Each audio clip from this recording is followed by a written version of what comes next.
les ententes. Et alors c'est vrai que pour moi qui ai beaucoup bossé beaucoup travaillé sur ce qu'on appelle les cartels, on sait que les cartels se forment premièrement souvent en période justement d'inflation. Pourquoi? Parce que comme tout le monde augmente les prix, c'est un petit peu moins visible de s'entendre. Parce que vous pourrez toujours dire, oui, j'ai augmenté mes prix, c'est assez logique, il y a de l'inflation. Donc d'abord c'est plus difficile à détecter.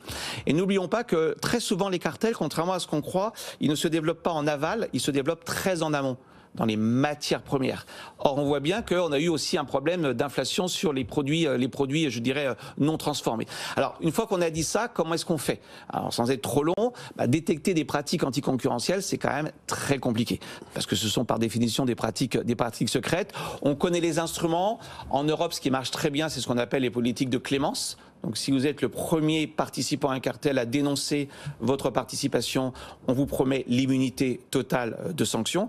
En France, ça existe. Force est de constater que ça ne marche pas très bien. Parce que ce n'est pas la culture française que de dénoncer ses concurrents. Donc une fois qu'on a dit qu'il faut lutter contre ces pratiques anticoncurrentielles, ensuite il va falloir détecter. Et ça, ça reste quand même très difficile.